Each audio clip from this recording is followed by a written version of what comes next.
The pain started low, a tearing, white-hot thread that ran from my heart down to the child I cradled. It wasn't the pain of birth, not yet, it was the exquisite, soul-flaying agony of pure terror. I could hear the mob's shrieks, a chorus of righteous, blood-soaked hatred, but louder, deeper, more primal than any human voice, was the sound of steel being ripped apart. The safe room. Cassius. He was breaking out. I pressed my back against the cold, damp stone of the crumbling manor wall, clutching my swollen belly, trying to make myself small, invisible. The flickering torchlight from the courtyard painted the faces of the men in front of me, their eyes wide, their mouths twisted into ugly shapes of fear and malice. They had come for the monster, but they had found me instead. "You bore the devil's spawn," a man with a pitchfork screamed, his breath smelling of stale ale and fear. "The filth will end tonight." A brutal hand grabbed my arm, yanking me forward. I cried out, a sound swallowed instantly by the roaring, shuddering crash that came from the end of the hall. The steel door to Cassius' chamber, the one he had reinforced with ancient spells and impossible thickness, imploded. The silence that followed was instant, absolute. It was the silence before the earth cracks open. And then, he emerged. He was magnificent and terrible, a silhouette against the dying moonlight streaming through the broken window. Not Cassius, not the gentle, sorrowful scholar who read poetry to me by firelight, but the beast. Towering, fur-covered, all muscle and killing instinct, with eyes that burned like liquid gold. The mob scattered, their hateful cries turning to panicked, gurgling screams. I watched, numb, as the werewolf, my werewolf, moved with devastating speed. A flash of silver teeth, a sound of splintering bone, a dark, hot spray that landed on my cheek. He was a force of nature, a beautiful, horrifying engine of destruction, tearing through the men who had dared to touch me. When it was over, only two things remained standing in the ruined hall, the blood-soaked creature and me. He turned, slowly, his massive head cocked, the deep, guttural growl rumbling in his chest. His human intelligence was buried beneath the frenzy, but a faint, desperate flicker of recognition still fought through the gold-flecked irises. He saw the bump beneath my tunic, he saw the stain of his enemy's blood on my face, and he saw the profound, heart-breaking betrayal that had led to this night. I didn't run. I couldn't. The moment his gaze locked on mine, a different, searing pain erupted. Not fear, not the cold dread of death, but the undeniable, agonizing pressure of new life. I dropped to my knees, clutching the stone floor.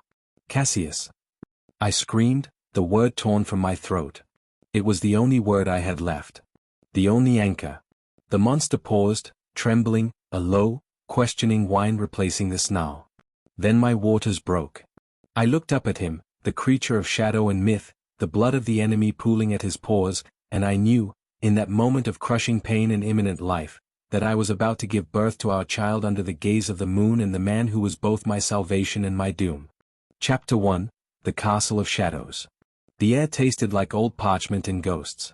It clung to the back of my throat, thick and cold, a permanent resident of the stone fortress I was now sneaking into. I clutched the heavy tome to my chest, its pages feeling less like paper and more like a lifeline. Stealing knowledge, that's what I was doing. It sounded romantic in the old stories, but standing here, heart jackhammering a rhythm against my ribs, it felt reckless and terrifying. My father, a bookseller with a scholar's heart and no money, had always spoken of Hollowhill Castle in hushed, reverent tones. It was the place where the true histories lay, where alchemy and astronomy weren't just theories but proven facts, locked away behind walls the world believed were cursed. They said the last lord was a recluse, a ghost, perhaps even a monster. I just hoped he was a heavy sleeper. The corridor I was navigating was a cavern of shadows and echoes. My cheap oil lamp barely cut through the gloom. The light fell upon the countless portraits lining the walls, and the eyes in the canvas seemed to follow me. Not in a creepy, fictional way, but with a palpable, judging weight. Ancestors who knew I didn't belong. I found the library, a cathedral of learning that took my breath away. It was circular, 3 stories high, with endless shelves spiraling toward a glass dome that was, even now, too dusty to let in much light. The smell here was even more potent, the sweet decay of paper and leather, of ink and forgotten promises. I moved to the central reading table, dropping the tome I carried and pulling out my meager tools. I had to copy the star charts and the ancient text on celestial mechanics. My father needed it, I needed it. I needed to prove that my intellect, the only thing I possessed, could actually save us. Minutes bled into a fevered hour of transcription. My fingers cramped, my mind swimming in the Latin and the sheer weight of what I was reading. This wasn't just old knowledge, it was treasure. I was so engrossed, so lost in the angular script of a forgotten scholar, that the sound almost passed me by. A scraping footstep.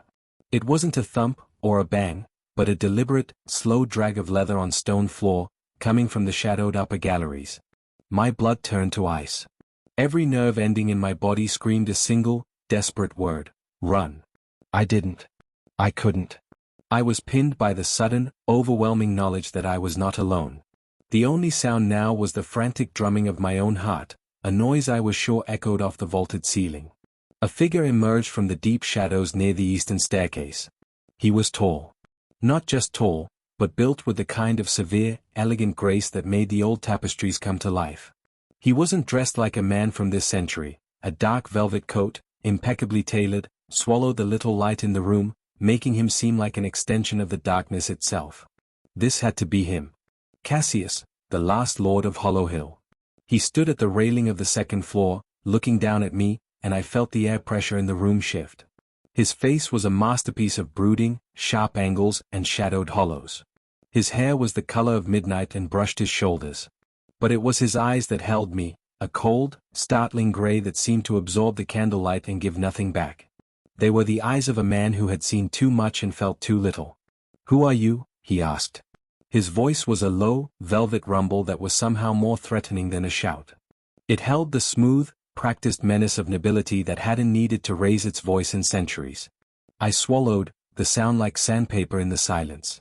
"Riley," I managed, my voice a pathetic squeak against his baritone. I meant no harm, my lord. I only came for the books." He descended the stone steps with unnerving slowness, his gaze never leaving mine. It was a walk that suggested power and absolute confidence, a predator circling its prey. He reached the main floor and stood perhaps 10 feet away. Up close, the sheer, heart-breaking humanity of him was undeniable.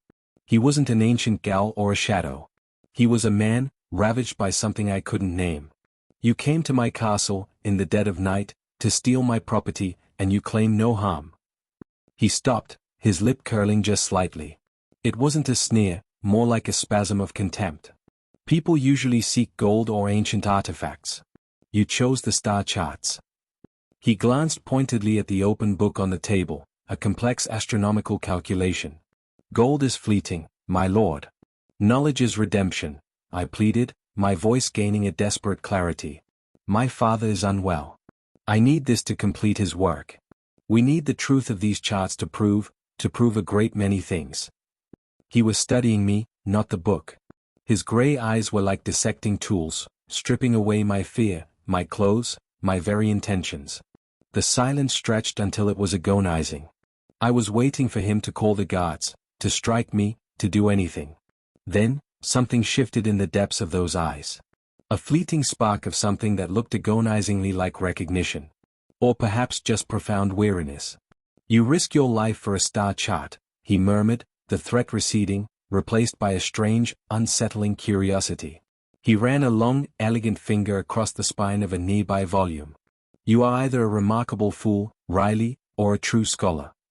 He walked past me to the grand fireplace, which, even in the middle of the night, held a dying ember. He knelt, pushing a few logs together with a heavy iron poker until a weak, flickering flame caught. He didn't look back at me. "Go to the pantry," he commanded, the tone one of cold, absolute authority. "It's stocked. There is a small room off the servants' quarters on the west wing. Sleep there. You have until dawn to copy what you need. After that, you will leave and never return." My mouth opened, then closed. I couldn't believe it. I was being allowed to stay. "My lord, I can't thank you enough." He stood up, towering over me, the firelight catching the sharp edges of his jawline. His face was unreadable, a mask of aristocratic indifference. "Don't thank me," Cassius said, his voice flat, emotionless. "My castle is vast. I have no need for your gratitude, and less for your company. I simply prefer my things to be studied, not burned. Now, go." And know this, the price for a single transgression in this castle is often unbearable. Our truce is fragile, Riley. Do not test my patience. I gathered my lamp and my courage, bowing deeply, a sudden, dizzying wave of relief and terror washing over me. As I hurried out of the library, leaving him standing by the nascent fire, I didn't look back. But I felt his gaze, heavy and cold, on my retreating form. I had gained access to knowledge, and gained a temporary, terrifying truce with its handsome, brooding, and utterly unpredictable lord. I had until dawn. But even as I found the small, dusty servant's room, a terrifying, exhilarating thought whispered through my mind, I don't think I can leave. Chapter 2, Between Candlelight and Silence. Leaving the castle felt like emerging from a long, intoxicating dream. The sunlight outside was too loud, too bright, too normal. I gave my father the initial notes I'd copied, enough to fuel his research for a week, and told him I'd found a reliable, if eccentric, source for the rest of the texts. He looked exhausted but hopeful, and that hope was my only justification for what I did next. I went back. The first time, I told myself it was for the book. I needed the final pages of the Astronomia Nova before Cassius changed his mind. But after I finished that text, I kept returning. The next night, it was for the Codex Alchemicus. The night after that, a treatise on forgotten languages. Soon, I ran out of genuine academic urgency, and the truth became a cold, heavy stone in my stomach. I was going back for him. The ritual was always the same. Just after the moon crested the highest turret, I would slip through the loose stone in the garden wall, a trick I'd discovered on that first, reckless night. I'd bypass the silent, shadowed halls and head straight for the library. Cassius would invariably already be there. He never greeted me. He would be seated at a massive, carved desk across the room, far from the central reading table where I set up my workspace.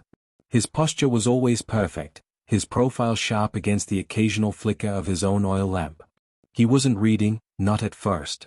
He just lingered at the edges, exactly as I described him in my head, a stunning, intimidating ghost. It was a truce built entirely on silence and shared firelight. I would spread my papers, uncork my ink, and begin the arduous process of transcription. The only sounds for hours would be the scratching of my quill, the turning of his page, when he finally conceded to read, and the relentless, hungry crackling of the ancient fireplace. I started bringing him small things. Not as payment, he would never accept payment, but as offerings. The first night, it was a perfectly ripe pear from my father's small orchard. I left it on the corner of his desk and retreated. I watched him for nearly an hour, pretending to write, until he finally reached for it with slow, deliberate fingers, his gray eyes never leaving the text he was supposedly reading. The next night, a piece of hard, sweet cheese. It was an unspoken conversation, a bridge built of simple kindness. Our exchanges were painfully, exquisitely guarded. You missed the proper citation, Riley, he said one evening, his voice startlingly close, making me jump. I hadn't realized he had moved from the desk. He was standing over me, looking down at my sloppy attempt to record the origin of a marginalia note. I flushed, the heat rising to my ears. My apologies, my lord. I was rushing. His gaze was fixed on the page, but I felt the immense weight of his presence. Haste is the enemy of truth. It belongs in the fields, not here. Then, gently, so gently it was almost a trick of the candlelight, he reached out, not quite touching my hand, but hovering over my wrist as he corrected the placement of the footnote in my ledger. His closeness was an electric charge, and the scent of him, clean and expensive, like aged leather and cold night air, filled my lungs. It was the first gentle word he had spoken to me. Not one of authority, but of instruction. It felt like a gift. A fleeting, almost imperceptible smile touched the corner of his mouth before he retreated, once again becoming the silent sentinel of the shadows. Over the next few weeks, I began to learn the rhythm of his isolation. Cassius, Lord of Hollowhill, was both a scholar and a prisoner of his own making. The library wasn't just his sanctuary, it was his cage. He knew the location of every single volume, could recall passages verbatim, and his personal notes, scrawled in margins of rare texts, were insightful, brilliant, and heartbreakingly lonely. He was obsessed with texts on history, on curses, on redemption. One night, I found a book of poetry open on his desk. It was an antique volume of a northern poet, a collection of verse about eternal sorrow and lost love. I dared to pick it up. "It is not for you," he said instantly, his voice sharp, devoid of the previous night's gentleness. "I didn't mean to pry," I said, holding the book out. "It's just, this poet. He writes about a love that is too heavy to carry. A beautiful weight." Cassius remained still, staring at the spine of the book in my hand. He looked like he was fighting an internal battle, an invisible wound suddenly exposed. "The weight is not the love," he said, his voice dropping to a near whisper that was barely audible above the fire. "The weight is the truth. And the truth, Riley, often requires you to choose between the thing you desire and the thing you must protect." That was the deepest, most personal truth he had shared. It wasn't about books or citations. It was about his life, his curse, his burden. I felt a profound sorrow for him, a sudden, urgent need to reach out, to reassure him that whatever truth he carried, he didn't have to carry it alone. My routine with him became a sacred ritual. I started bringing tea, brewed with herbs I scavenged from the castle's ruined garden, and a slice of bread. We never shared a table, but the offerings were always accepted. We would spend hours in the same room, yet miles apart, connected only by the dim, flickering light and the silence that was, in itself, a form of intimacy. But intimacy breeds longing. The longing started slowly. It was in the way I would look up from my work and find his gaze already on me, not hostile, but contemplative, like a cartographer studying a map he thought he knew. It was in the sudden, sharp intake of breath when our hands brushed once, accidentally, reaching for the same obscure Greek volume. That single, fleeting contact left my skin buzzing, and the air between us suddenly felt too thin to breathe. I stopped seeing him as the scary, brooding lord and started seeing him as Cassius. The man who spoke of the truth as a burden. The man whose massive hands, capable of tearing down a stone wall, handled fragile old books with the utmost reverence. The man whose eyes held a landscape of sorrow I desperately wanted to explore, to soothe, to erase. One rainy night, the wind howled outside, sounding like 1,000 lost souls. The fire in the grate was magnificent, turning the dark library into a cozy, golden haven. I finished the final page of my transcription, a complex formula on the refraction of moonlight, and sat back, rubbing the ache in my wrist. I realized I hadn't heard the clock chime. It must have been long past the agreed-upon hour of dawn. I packed my materials, fear coiling in my gut, but a strange, reckless defiance overriding it. I had lingered. I had broken the rule. The price, Cassius had warned, was unbearable.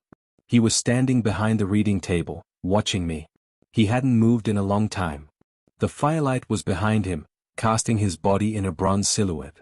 "It's late, Riley," he stated, the low timbre of his voice vibrating in the quiet room. It wasn't a question. It was a cold, quiet warning. "I know, my lord. I lost track of time. I am truly sorry." "You are careless," he corrected, stepping closer. "Or perhaps you mistake my patience for permission." He was terrifying in that moment, but I couldn't run.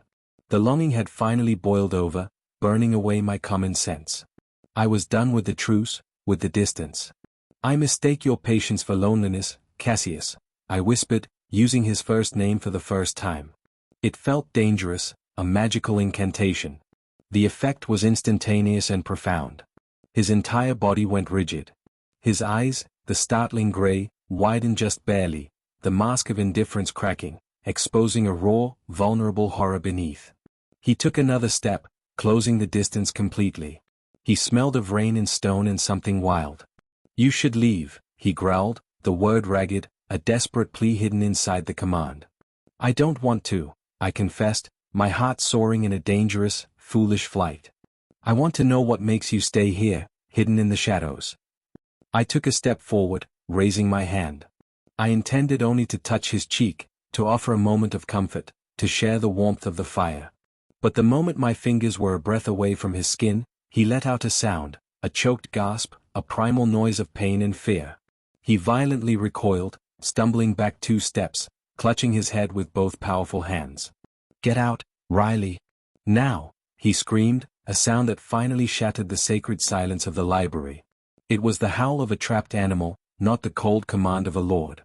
Confused and terrified, I watched as the moonlight, bright and silver, suddenly streamed through the high glass dome, cutting through the shadows. I looked up at the moon, then back at Cassius. His body was already beginning to tremble violently, a convulsion of pure, agonizing power. He was changing. The myth, the whispers, the terror, it was all suddenly real. I saw the aristocratic angles of his jawline begin to blur, the velvet coat straining across his shoulders as his back arched, and I knew, I had stayed too long. I had seen too much. I didn't run.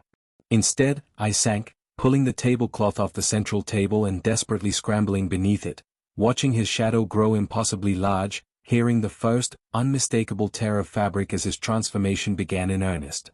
The space beneath the heavy oak reading table was claustrophobic, smelling of dust and centuries of spilled ink.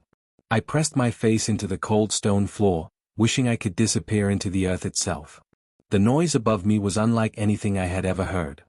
It was the sound of a man being torn apart from the inside, a symphony of tearing fabric, cracking bone, and choked, guttural screams that were quickly morphing into something predatory and inhuman. I didn't dare breathe. The tablecloth provided a small, flimsy barrier, but through the gaps, I saw it, a shadow that stretched and clawed its way across the polished floor, monstrous and impossibly vast. The familiar scent of leather and cold air was rapidly replaced by a dense, musky odor, the sharp, metallic tang of sweat and something wildly animalistic. The howls began. They weren't just noise, they were pain and rage made audible. The sound vibrated in my teeth, deep and terrifying, shaking the very foundations of the castle. I squeezed my eyes shut, tears streaming silently down my temples. This was the curse. This was the monster the villagers whispered about. And I had provoked it. I had been foolish enough to mistake deep-seated sorrow for simple loneliness. A colossal, heavy weight slammed onto the tabletop right above my head. The wood groaned, and the floor shook violently. I heard the sickening shatter of the oil lamp I'd left burning. A beam of silver moonlight, pouring through the dome, was momentarily blocked by something enormous and shaggy, something that snarled and dragged itself across the library floor. I held myself together with sheer, desperate force. I focused on the one thing I knew. This thing, whatever it was, had once been the man who allowed me to study his books. The monster howled again, a sound of profound loss that oddly didn't terrify me as much as its initial, silent emergence. It moved away from the table, dragging its bulk across the room. I could hear things being smashed, shelves splintering, volumes of ancient texts scattering and tearing. It wasn't the methodical destruction of a madman, but the chaotic frenzy of something terrified of its own strength. It was destroying the very things Cassius treasured. For what felt like an eternity, the nightmare continued. The howls moved from the library into the corridors, fading and then roaring back again. It sounded like the castle itself was under siege by an unstoppable, sorrowful force. Finally, just as the first faint, bruised light of dawn began to paint the eastern windows, the noise stopped. The silence that fell was heavy and absolute, broken only by the distant, frightened cry of a bird outside. I lay still, listening for 5, 10, maybe 20 minutes, every muscle screaming from tension. When I finally dared to push the tablecloth aside and peer out, the library was a wreckage. Books were everywhere, pages torn, ink smeared, the scent of wild beast hanging suffocatingly in the air. And there, by the grand fireplace, on a discarded bearskin rug, lay Cassius. He was naked, stretched out in a posture of complete exhaustion and utter defeat. His body was beautiful, sculpted by years of isolation and power, but bruised and scraped, his skin slick with sweat. He was shivering, his long, dark hair matted and tangled. He wasn't the elegant, aloof lord anymore. He was just a man, fragile, broken, and agonizingly human. My terror evaporated, instantly replaced by a wave of crushing heartache. He was so vulnerable, so completely exposed. This was the unbearable price he had warned me about. This raw aftermath of his transformation. Instead of running, instead of fleeing the castle as the fragile truce commanded, I got up. My legs felt like lead, but I forced myself across the ruined room. I found a thick, velvet curtain that had been ripped from a window and dragged it over to him. I knelt down, my hands trembling as I began to cover his shivering body. He stirred, letting out a low moan of pain, and his eyes fluttered open.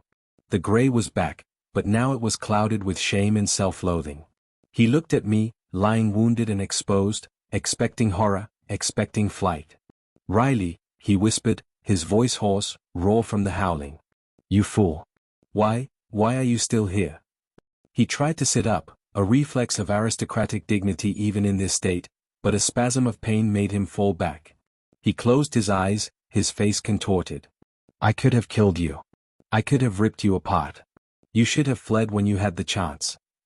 I didn't answer with words. I pushed the heavy, coarse fabric of the curtain over his shoulders. Then, I did the only thing that felt right. I moved closer, ignoring the sweat, the scrapes, the residual fear. I gently put my arms around his shoulders, holding him, my cheek pressing against his damp hair.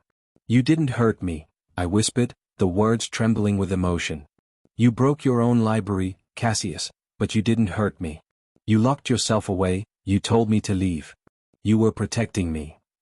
I pulled back slightly, looking into those wounded, desolate gray eyes. "You are not a monster," I insisted, the words ringing with conviction in the damaged library. "You are a man who is hurting. And you are alone. But you don't have to be." I stayed there, holding him, murmuring soft assurances into the silence of the dawn. The relief that washed over his face was more devastating than any fear he had inflicted. It was a release of centuries of isolation and self-hatred. He didn't embrace me back immediately. He just lay rigid for a moment, absorbing the simple, shocking reality of being held. Then, his massive arms finally came around me, not with the force of a beast, but with the desperate, heart-breaking grip of a man drowning. He buried his face in the crook of my neck, letting out a shuddering breath that felt like the moment a dam finally breaks. "Riley, you don't understand," he choked out, his voice thick with unshed tears. "You don't know what you've seen. What I truly am." "I saw a man in torment," I corrected, pulling back just far enough to look at him again. "And I saw the cost of his keeping a secret. Now tell me the truth. All of it." The morning sun, now stronger, filtered through the ruined dome, illuminating the dust motes dancing over the wreckage. In the ashes of fear, in the complete devastation of his secret, our love was not just sparked, it was forged. A forbidden tenderness, born in the deepest, darkest hour. I was no longer a student seeking knowledge, I was a lifeline for the powerful, broken man in my arms. He nodded slowly, pulling me closer, this time for comfort, not warning. The revelation was over, but the confession was about to begin. The beast was gone, but the man had been laid bare. Chapter 4, A Curse Confessed. The sun climbed higher, flooding the damaged library with a pale, unforgiving light. Cassius finally released me, though he kept his gaze locked onto my face, searching for any flicker of regret or renewed fear. He was trembling, not from the cold, but from the raw exposure of his secret. He pulled the velvet curtain tighter around himself and finally began to speak, his voice low and heavy, weaving a tale that belonged in the ancient scrolls around us, not in the modern world. "Centuries ago, I was not merely a lord. I was a commander," Cassius confessed, his eyes drifting to the crumbling ceiling. "Proud, arrogant, and foolish. I coveted power not just over land, but over nature itself. I sought an unstoppable guardian for my lands, a protector that knew no defeat." I listened, kneeling near him, mesmerized by the quiet desperation in his voice. "I made a wish, Riley. A bargain, sealed not with a demon, but with the raw forces of the wilderness, a primal spirit, older than the stone of this castle. I wished to command the strength of the ultimate predator, to bind it to my will, believing I could control such savagery." He paused, a dark shadow crossing his face. "I got my wish. For a time, the creature, a colossal, silver-furred wolf, was my invincible ally. It was power incarnate. But the price, the spirit demanded the ultimate fusion. It didn't just want to serve me, it wanted to be me." He reached up, touching the jagged scratch marks on his shoulder, souvenirs of his transformation. "Now, every full moon, the spirit takes back its claim. My soul is trapped, Riley, trapped between the man who craves knowledge and the beast that craves the wild. I am not simply a man who turns into a wolf. I am a conscience, locked inside a killing machine. I am forced to watch, lucid and horrified, as the monster howls, hunts, and destroys." His confession was agony to hear. He was a man cursed not just to isolation, but to self-betrayal. "That's why you never leave," I murmured, finally understanding the depth of his incarceration. "That's why you destroyed the clock on the third floor, to try and keep me safe. You live in here, afraid of the night, afraid of yourself. I live in here because I cannot risk the world. I locked myself away, believing I could ride out the curse. But the spirit is hungry, and the hunger grows worse with every cycle, he admitted, his hand resting on my knee, a grounding, desperate touch. That's why seeing you, studying with you, talking to you, it was a profound reprieve, but also the greatest danger. The beast smells hope, Riley, and it despises it. Instead of pulling away, I leaned into his touch. I looked at the scattered books and the shattered dreams around us. My mind, the scholar's mind, immediately shifted from sympathy to solution. Then we study it, I declared, pushing back the curtain and standing up, feeling a wave of fierce, protective determination. You may be locked inside the beast, but the man built a library of 10,000 books. We will find the counterspell, the binding ritual, the forgotten law. We will find redemption for you. Cassius looked up at me, his eyes full of startled, fragile hope. You would stay? Knowing what I am, what I can become. I stayed when you were howling, Cassius. I'll stay when you are studying. My lord, your curse is magnificent and ancient. It is worthy of my full attention. And just like that, the dynamic shifted. We were no longer lord and scholar, but partners against fate. Our nights were no longer silent. They were filled with the whispered turning of pages, the deciphering of forgotten glyphs, and the frantic, hopeful pursuit of freedom. We worked side by side, our heads close together over glowing texts. We spoke not of love, but of Latin and lunar cycles, of arcane salts and ancient blood pacts. Our love grew in the most unlikely of conditions, the stressful urgency of research. It was a love built on shared purpose, intellectual passion, and the constant, electric hum of proximity. The fragile tenderness that had sparked in the dark became a steady, burning flame. Cassius was protective but utterly yielding to my research direction, treating my mind as the single most valuable thing in his ruined world. One cool, clear night, several months into our desperate search, we were studying a complex text on generational curses. I was feeling strangely fatigued, a dull, metallic taste always lingering on my tongue. I closed the book, running a hand over my abdomen, feeling a bizarre, unexpected pressure. Cassius, watching me intently as always, immediately noticed the change. Are you ill, Riley? You've been pale these past weeks. I don't know. Just weary. And my appetite is strange. I keep wanting the taste of stone-ground oats and warm milk. It makes no sense. He frowned, his scholarly mind already leaping to possibilities, tracing symptoms against ancient ailments he'd read about. He crossed the room and gently took my hand, his thumb tracing the bone of my wrist. Your pulse is strong, but slow. What other symptoms? I laughed, a tired, soft sound. Nothing terrible. Just tired. And I missed my cycle this month, but the stress, the isolation, it's understandable. Cassius went utterly still.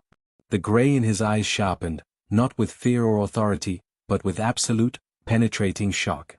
He slowly lowered himself to his knees before me, his massive hands lifting to cup my face, his expression one of staggering, impossible realization. Missed your cycle, he repeated, the words barely audible. He looked down at my body, then back up at the high, broken dome of the castle, where the moon was waxing full.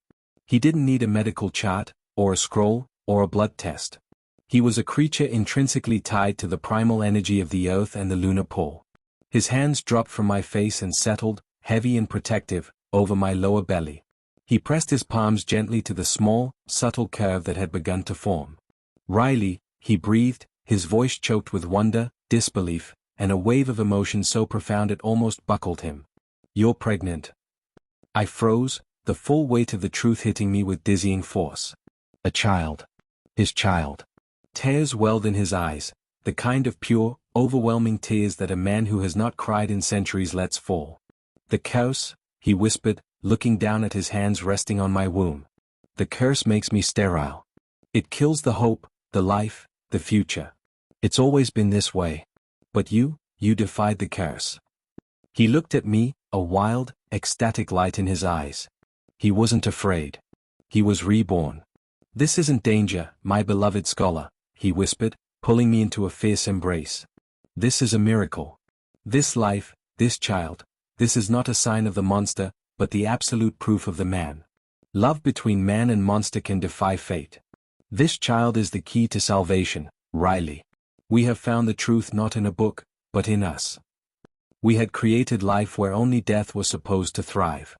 But the world outside our walls, the world that whispered of curses and avoided the castle, was not ready for a miracle born of firelight and fur.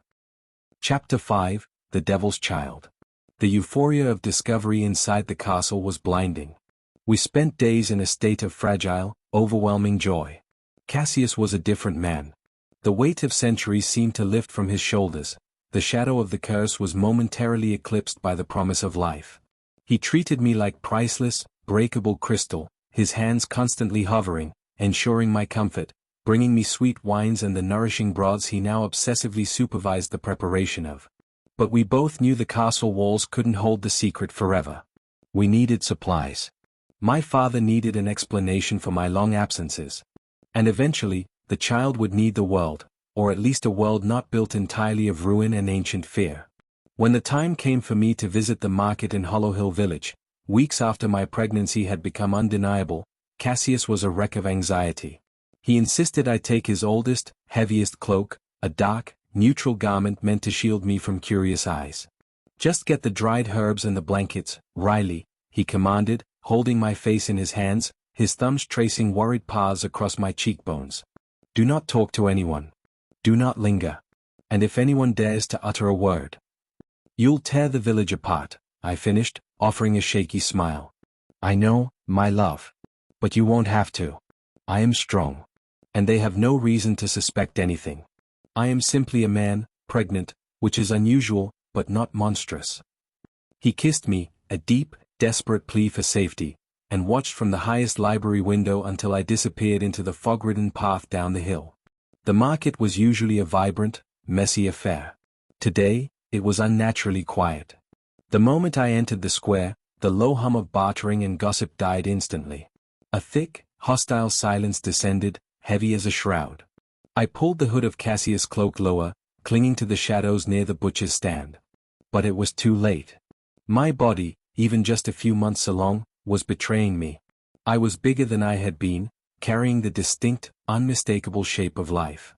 And in a community where everyone knew everyone, and knew that Riley the scholar had been inexplicably spending all his time at the cursed castle, the pieces snapped together with terrifying speed.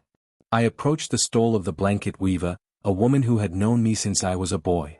Her face, usually kind and creased with laughter, was set in an expression of rigid disgust.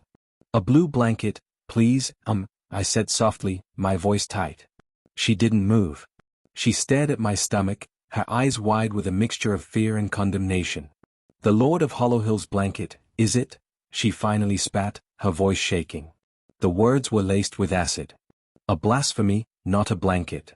You carry the devil's child, boy. A monster's seed. The words echoed through the silent square. Others began to gather, abandoning their stalls and their purchases. They formed a tight, threatening semicircle around me. It's a miracle, I pleaded, my heart hammering against my ribs. I knew this was dangerous. It is proof of hope, not sin. Hope. A farmer I recognized, a burly man named Thomas, shoved his way to the front. His face was twisted with hatred. Hope born in the den of the beast? We always knew that castle was corrupted. You are its whore, Riley. And that thing you carry will bring the curse down on all of us. The scorn quickly escalated to threats. A rotten piece of fruit struck my shoulder. Someone shouted that the child should be cut out of me and burned. The mob was a singular, furious entity, driven by centuries of superstition and the primal fear of the unknown. They didn't see me, they saw the embodiment of their legends. I stumbled back, clutching my arms protectively around my belly, desperate to retreat, but they were closing in. The fear was cold and sharp. I wasn't afraid for myself, but for the life I carried. Suddenly, a massive, howling shadow detached itself from the fog at the edge of the market square. Cassius. He hadn't been able to wait. He hadn't sent a servant or a messenger. He had charged down the hill, driven mad by the silence and the instinct to protect. He wasn't fully transformed, it wasn't the full moon, but the sheer will of the beast had partially broken through. He was staggering, half-changed. His form was impossibly large, his limbs thick and powerful. His eyes were not the calm, sad gray I knew, but a blazing, terrified yellow. His aristocratic clothes were already ripped across his back and chest, revealing patches of coarse, dark fur that were beginning to sprout across his skin. His face was distended, caught horribly between man and wolf, a terrifying, muscular mask of pure rage. He let out a deafening, echoing roar, a sound that was pure predator, and charged the mob. The effect was instantaneous and absolute. The villagers, moments ago a furious mob, scattered like frightened sheep. Their collective hatred turned to blinding terror. They screamed, falling over each other, dropping their market baskets, scrambling to get away from the sight of the monster made real. Cassius stopped just feet away from me, his massive body panting, his transformation stalling midway, held back by the sheer force of his human will and his urgent focus on my safety. He was a horrific, glorious spectacle of control and chaos. "Run!" he bellowed, the sound tearing through his distorted throat, a warning to the villagers that was also a desperate admission of his true nature. "Leave my mate. Leave my child. Or I will tear your hearts from your chests." The image of him, part man, part beast, eyes blazing with protective fury, burned into the town's fear forever. They fled, leaving me standing alone in the silent, ruined square, covered in the dirt of their abandoned goods. I walked to him, slowly, calmly, tears blurring my vision. He was shaking violently, fighting to pull the beast back beneath the surface. "Cassius," I whispered, reaching out to touch the coarse fur on his arm. He recoiled slightly, fear flashing in his inhuman eyes. "Don't touch me, Riley. I can't hold it. We have to go. They saw. They know. They will come back." He swept me up into his arms, a movement of such speed and power it took my breath away, and carried me out of the square, back up the hill toward the castle. He didn't stop running until the enormous iron gates clanged shut behind us, locking the world out. We retreated deeper into the stone heart of the castle. The library was no longer enough. We established a sanctuary in the oldest, strongest wing, a fortified chamber meant for war, not love. The dream of freedom, of redemption, felt distant now. Hatred was festering beyond our walls. We were prisoners again, but now, we were two prisoners, anticipating the war the world would soon wage against our miracle. The full moon was less than a week away. Cassius was already wrestling with the coming change, and the villagers were already sharpening their tools. Chapter 6: The Night of Blood and Moonlight. The air in the castle felt electric, thick with dread and the scent of ozone. The full moon was rising, a chilling silver coin in the clear night sky, and Cassius was barely holding on to his humanity. After the terror in the village, we had retreated to the deepest part of the castle, the reinforced safe room in the central keep. It was a small chamber, built of 4-foot-thick granite blocks, meant to withstand a siege. Inside, Cassius paced like a caged tiger, the sound of his heavy, frantic footsteps echoing in the stone box. "They'll come back, Riley," he kept repeating, his voice tight, rough, and laced with the animalistic snarl that was now almost constant. "I showed them the beast. Fear will turn to resolve. They'll try to burn us out." I tried to soothe him, running my hands over his tense, fur-speckled back. My own body was heavy, cumbersome, and aching. I was 8 months pregnant now, and every movement was a monumental effort. "They won't get through this stone, Cassius. You built this to last 1,000 years. The stone will hold, but I won't," he groaned, turning away from me. He knew the routine, the painful necessity.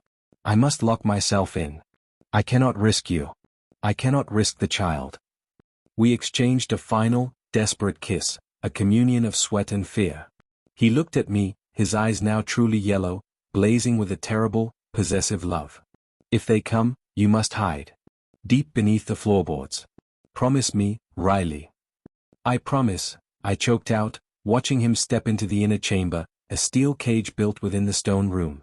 With a heart-wrenching thud, he slammed the steel door shut and threw the massive iron bar across the outside. He was locking himself in, trapping the monster for our protection. The transformation began almost immediately. The first sound was the screaming steel, as the man inside began to tear apart. The cries of pain were instantaneous, followed by the deep, grinding crunch of bones reforming. I pressed my hands to my ears, trying to shield the baby from the horror, but the noise went through stone and flesh and bone. The air filled with the deafening, frantic howls of the trapped beast. It was pure, terrifying sound, the sound of madness and power unbound. Then, I heard a different sound. Distant at first, then growing closer, louder, more chilling than the monster's howls. Human shouts. The villagers had come. They hadn't waited for dawn, or fear to fade. They were here now, fueled by the terrifying sight they'd witnessed in the marketplace. Torches illuminated the narrow window slits of the keep. The shouts turned into a unified, hateful chant, echoing in the courtyard, blasphemy. Fire to the beast. Kill the devil's son. My heart plummeted. They weren't just throwing stones, they had breached the outer walls. I scrambled to lift the small, disguised trapdoor leading to the cellar beneath the floor, but I was too slow. A thunderous crash erupted from the main corridor. They weren't attacking the safe room, they were focused on the great staircase, climbing to the upper chambers, searching for me. The clamor reached the door of the safe room, right outside the thick granite. A sudden, terrifying wave of sound, splintering wood, heavy boots, and shouts of triumph. They found me. The safe room door, the main one, not the steel cage, didn't stand a chance. It buckled, shattered, and burst inward. A dozen figures, faces contorted by hatred and firelight, spilled into the room. They carried pitchforks, axes, and torches. Their eyes immediately fixed on me, large, pregnant, and trapped. There he is. The whore. Thomas, the angry farmer, pointed a shaking, torch-holding hand at me. Bring him. We burn the child out before it finishes the corruption. I was dragged from my feet, my pleas muffled by their fury. They hauled me through the broken doorway, out into the hall. The pain in my abdomen was immediate and crippling. The terror of the moment, the frantic movement, the brutal grip on my arms, it was too much. My labor had begun. As they started to descend the ruined staircase, the first, agonizing contraction seized me. I cried out, a sound that was instantly drowned out by the noise of the mob. But one person heard it. The one person who wasn't a person anymore. Inside the steel cage, the monster had heard the sound of my pain and the chant of the mob. The howls stopped instantly, replaced by a deep, terrifying, focused rage. The air pressure in the castle changed. I was halfway down the stairs when I heard the sound that will forever haunt me, the grinding, tortured sound of steel tearing. Not the lock breaking, but the thick, industrial-strength steel bars of the cage bending and rupturing under impossible, unnatural strength. The villagers stopped on the stairs, their faces turning white, their hatred momentarily paralyzed by the realization of what they had just unleashed. The beast emerged from the safe room. It was not Cassius. It was a massive, snarling creature of dark fur and blinding, desperate fury, its huge body straining the torn remnants of the steel cage. It was a protector turned into a living weapon. A wave of animalistic sound, a deep, booming roar of protective instinct, ripped through the castle. The beast saw the mob, saw me, saw my pain, and saw the torches. Then, the blood started. The beast leaped, hitting the stairwell with the force of a falling tree. It didn't pause. It didn't hesitate. It tore through the mob with shocking, terrifying efficiency. Axes fell uselessly. Pitchforks snapped. The screams were no longer chanting, but pure, agonizing terror. Blood stained the moonlight pouring through the high windows, splattering the ancient stone walls. The monster was unstoppable, moving with a speed that defied its size. One by one, the attackers fell, overwhelmed by the creature's immense power and single-minded focus. I collapsed onto the steps, clutching my belly, whimpering from the pain of labor and the horror of the carnage. The beast was fighting for me, for the life I carried, but the fear was still paralyzing. At last, the slaughter stopped. The only sound was the creature's ragged, panting breath and the low, desolate moans of the fallen. The monster turned, its massive head swiveling, its yellow eyes scanning the carnage, searching for the one thing it protected. It saw me, huddled on the stone stairs, my body convulsing with the overwhelming pain of childbirth. It lumbered toward me, its jaws dripping, its fur matted with the blood of the men who had just dragged me from my sanctuary. It paused just a foot away, massive and terrifying, trembling violently, caught between the love that demanded protection and the madness that demanded blood. The monster had saved me, but now, the monster was here, and I was exposed, vulnerable, and bringing its child into the world. The full moon hung directly above the ruined keep, and the creature looked down at my face, waiting to see if the love in my eyes could possibly stop the animalistic instinct to devour. Chapter 7. The Monster Who Loved. The monster stood over me, its breath hot and ragged, smelling of earth, blood, and the deepest fear. Its massive body, moments ago a whirlwind of destruction, was now shaking, a single, primal tremor running through its core. I was huddled on the ruined stone staircase, my body contorted in the throes of agonizing labor. I looked up at the creature's face, a distorted, magnificent sculpture of terror and power. It was the absolute embodiment of the curse. Yet, in the blazing yellow depths of its eyes, I saw not the consuming madness of the wolf, but a desperate, cornered intelligence, the last vestige of Cassius, the scholar. The beast lowered its enormous head, not to strike, but to sniff my belly. Its huge snout nudged me gently, tentatively, a gesture that broke through the terror. It wasn't seeing me as prey, it was seeing me as the source of the life it had just waged a war to protect. A searing contraction ripped through me, forcing a scream from my lips. I gripped the cold stone, dizzy with pain. The monster recoiled instantly, letting out a soft, frightened whine, a sound so unexpected, so heartbreakingly vulnerable, that I knew the man was winning the battle. "Cassius," I gasped, the word wet with pain and tears. "You're here. Stay with me. Stay with us." I looked at the silver orb hanging high above, directly visible through the blasted-out ceiling of the keep. The moonlight was a cold, pure spotlight on the scene, the blood, the ruin, the imminent birth. The monster obeyed. It didn't retreat, nor did it attack. With surprising gentleness, it nudged me further onto a slightly cleaner patch of the stair landing, using its massive foreleg to clear away debris and blood-soaked rags. Then, it settled, coiling its body around me like a massive, protective bulwark, shielding me from the cold stone and the bodies below.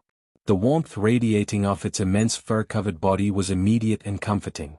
Under the silver, pitiless gaze of the full moon, Riley, the humble scholar who came for knowledge, gave birth to his child, guarded by the very creature the world had sought to destroy. The labor was fast, brutal, and raw. The beast never moved, never snarled at the pain. It simply watched, its head resting near my shoulder, its warm breath steadying me. Its huge, blood-soaked paw rested near my hand, and in a moment of desperate clarity, I reached out and gripped its immense claws.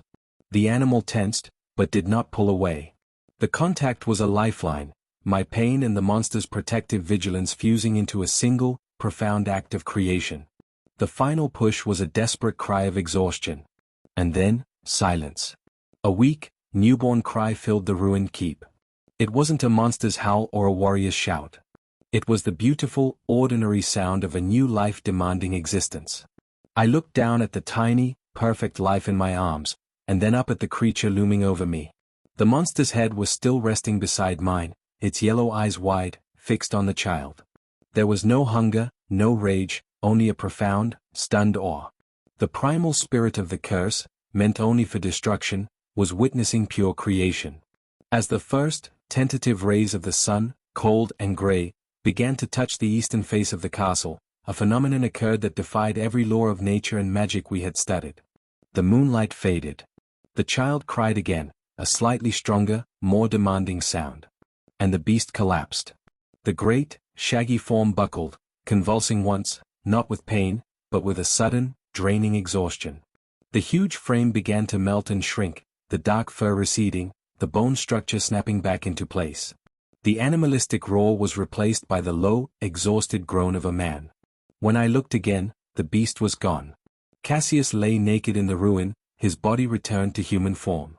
He was bruised, exhausted, and utterly human. His curse had been undone, not by a forgotten spell or a rare herb, but by the single, pure act of love and creation. The primal spirit, which despised hope, had been evicted by the profound, undeniable proof of a love that defied fate. He reached out a shaking hand, not to me, but to the child nestled against my chest. His fingers, now elegant and human once more, brushed the soft crown of his son's head. "A son," he whispered, his voice ravaged but full of staggering emotion. "He is perfect, Riley. He is salvation." Outside the walls, the few surviving villagers, shattered by the night of blood and terror, fled into the fog. They took nothing with them but the story. The story was not of a monster defeated, but of a power they could not comprehend. In the ensuing weeks, life at Hollowhill changed forever. The keep was cleansed and rebuilt, now a home, not a cage. Cassius was never again a ghost. He was a father, his power still immense, but now channeled entirely into protection and nurturing. He was still the brooding, intelligent lord, but his grey eyes were always warm when they rested on our son. Travelers still avoided Hollowhill, but the whispers changed. They no longer spoke of the Lord's curse, but of the legend of the love that refused to die. They spoke of how the moon itself wept for the monster who loved a scholar so fiercely that he tore through steel to protect his child. And sometimes, when the thick fog clears from the ancient walls, the sound that drifts down the hill is not a howl of rage, but the low, melodic laughter of a powerful father playing with his son, protected by the love of the scholar who dared to stay. The curse was lifted, the secret was revealed, and the love, forged in fire and moonlight, was finally, peacefully realized. Riley never stopped being a scholar, but his obsession shifted from ancient astronomy to the detailed maintenance of their new life. He oversaw the repairs to the library, ensuring every torn page and splintered shelf was restored, a testament to the chaos that had ultimately brought them salvation. He also tended to the gardens, bringing color and scent back to the ruined grounds, a constant, physical reminder that life thrives even in the ashes of despair. He had the quiet, unwavering strength of a man who faced a monster and chose to embrace the man beneath. His once slender frame filled out with contentment, and he carried himself with the confidence of the one person in the world who truly understood Cassius. Cassius was reborn. The deep-seated weariness that had characterized his existence, the heavy solitude of a man fighting himself, vanished. He was still the towering, brooding lord, but the coldness was gone, replaced by a permanent, deep-seated warmth, especially when he held their son. He never forgot the terror of the curse, but the fear was replaced by gratitude. He devoted his days to his family and his nights to his library, no longer searching for redemption, but for knowledge he could share. He would often watch Riley working by the firelight, the familiar sight no longer a source of danger, but of pure, quiet joy. He was fiercely protective of their peace, but it was a protection born of love, not fear. He often confessed to Riley that the true miracle wasn't the curse being broken, but Riley's unshakable faith in the goodness he hid. The son of two worlds. Their son, whom they named Caleb, meaning wholehearted, was the final proof of their miracle. He was a perfect blend of both parents, possessing Cassius' midnight black hair and startling gray eyes, combined with Riley's infectious curiosity and gentle nature. Caleb grew up in the castle, climbing the restored library shelves, his world filled with leather-bound books and the whispers of history. He learned to navigate the vast, quiet stone halls not with fear, but with reverence. Though the moon held no physical sway over Cassius now, he would often hold Caleb on the nights of the full moon. Together, they would sit by the fire, Cassius telling him stories of the wolves in the wild and the power of the natural world, subtly teaching him about the power that was once his burden. He taught Caleb that strength comes not from fury, but from control and kindness. The legend. The village of Hollowhill never truly recovered from the night of the attack. Many fled, and those who remained lived in a quiet, superstitious truce. They never approached the castle again. But as generations passed, the story morphed. The legend of the monster of Hollowhill faded. Instead, travelers began to hear a new whisper, the tale of the lord who made a tragic wish, and the scholar who saved him. They spoke of a love so profound that it was able to defy fate itself and bring life where only death was meant to be. They no longer spoke of a monster, but of a powerful, kind-hearted figure who found his redemption through vulnerability. In the solitude of Hollowhill Castle, under the gaze of a silent, forgiving moon, Riley and Cassius built there forever. It wasn't just a happy ending, it was a deeply deserved peace, a life where every touch was a promise and every dawn was a celebration of the love that survived the darkness.